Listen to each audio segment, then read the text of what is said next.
15 شعبان کی رات میں ہمارے ملکوں میں جو ہمارے عجمی ملک ہیں اس میں وہ کچھ ہو رہا ہے جو نہ میرے نبی نے کیا، نہ صحابہ نے کیا، نہ تابعین نے کیا۔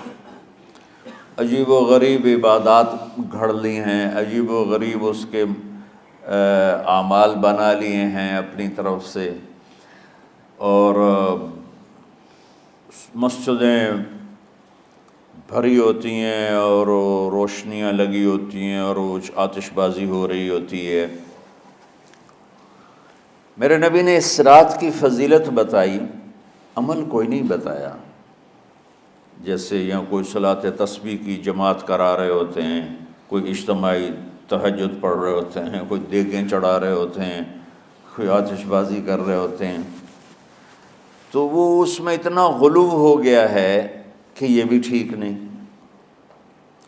اور کچھ علماء نے اس کے رد میں اس کا اتنا انکار کیا ہے کہ اس رات کی کوئی فضیلت ہے ہی نہیں، یہ بھی ٹھیک نہیں۔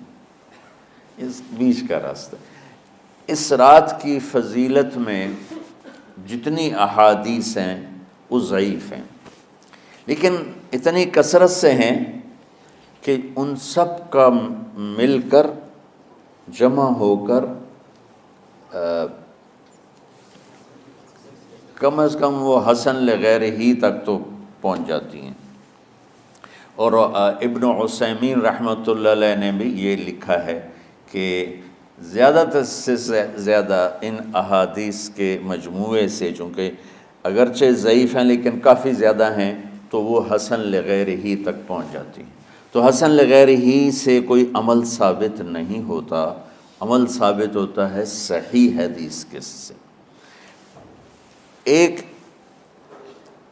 احادیث کی کثرت سے روایات، اور ایک امت کا عمل، کہ امت کا بہت بڑا طبقہ صدیوں سے اس رات کا اہتمام کر رہا ہے۔ لیکن کچھ عرصہ پہلے تک اہتمام تھا دن میں روزہ رکھنا، رات کو کوئی نوافل پڑھ لینا، کوئی دو چار زیادہ پڑھ لینا، لیکن اب یہ ڈھول تماشے جو اب شروع ہوا ہے اس کا تو کوئی وجود ہی کوئی نہیں ہے۔ تو اس رات کو اللہ تعالیٰ نے مبارک بنایا، اور حدیث پاک میں آتا ہے کہ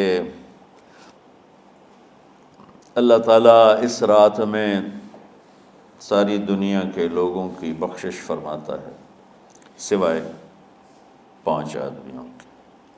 5 کے سوا سب اہل ایمان کی بخشش ہو جاتی۔ مشرک، المشرک،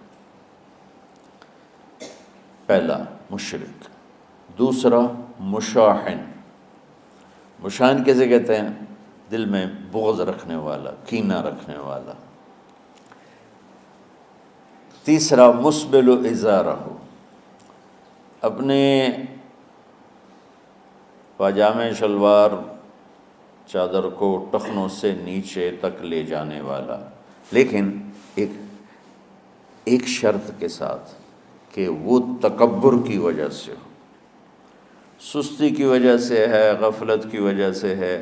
چونکہ جب آپ نے ایک مرتبہ اس کے بارے میں بات کی تو حضرت ابوبکر صدیق نے کہا یا رسول اللہ، میری چادر، عرب چادر باندھتے تھے جیسے ہمارے پنجاب کا لباس چادر تھا، اب وہ کم ہو گئے، ہماری تو بزرگ عورتیں بھی اور مرد بھی سب چادر باندھتے تھے، شلوار کا تو کسی کو پتہ ہی نہیں ہوتا تھا ہمارے بچپن میں۔ یہ تو پھر آہستہ آہستہ جب تعلیم آئی تو شلوار دیہاتوں میں بھی اور شہروں میں عام ہو گئی۔ تو اگر وہ اس لیے لٹکا رہا ہے کہ طبیعت میں تکبر ہے، پھر اس وعید کا وہ حقدار ہے۔ اگر ویسے اس کی نیچے جا رہی ہے تو میرا مالک ایسا، وہ تو ہے ہی رحیم و کریم، ہے ہی رحیم و کریم، ہے ہی رحیم و کریم، صرف شلوار نیچے لٹکانے سے وہ اتنی شدید سزا دے۔ اگر اس کے پیچھے تکبر ہے، پھر ہے، یہ تکبر نہیں ہے تو انشاءاللہ وہ اس سے محفوظ ہوگا۔ تو اپنی چادر کو لٹکانے والا، لیکن بشرط تکبر۔ کتنے ہو گئے؟ عاق لوالدیہ، ماں باپ کا نافرمان۔ نافرمان ایسا کہ دکھ دینے والا۔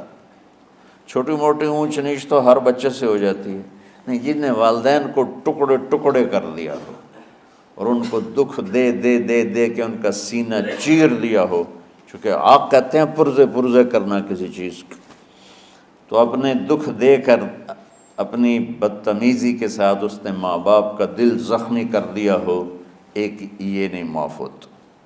پانچواں، مدمن خمر، مسلسل شراب پینے والا، مستقل جو شراب کا عادی ہو، ان پانچ کو مؤخر کر دیا جاتا ہے۔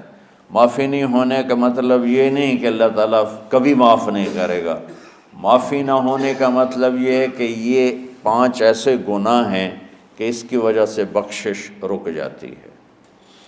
اگر وہ شرک سے نکل آئے، وہ کینہ سے نکل آئے، وہ تکبر سے نکل آئے، وہ والدین کی نافرمانی سے نکل آئے، شراب چھوڑ دے، تو ان کی بھی بخشش ہو جاتی۔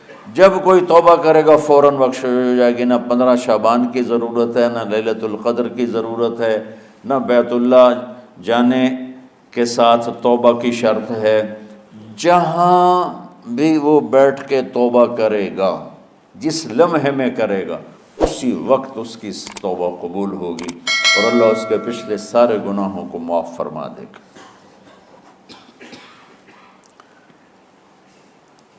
دن کا روزہ، رات کا قیام، زیادہ زیادہ قیام سے مراد نوافل ہیں، کوئی گھر میں پڑھ لے، کوئی مسجد میں پڑھ لے۔ نوافل، نفلی عبادات گھر میں ہی افضل ہوتی ہیں۔ میرے نبی سنتیں ہمیشہ گھر سے پڑھ کے آتے تھے، تہجد اپنے گھر میں پڑھتے تھے، مسجد میں نہیں پڑھتے تھے۔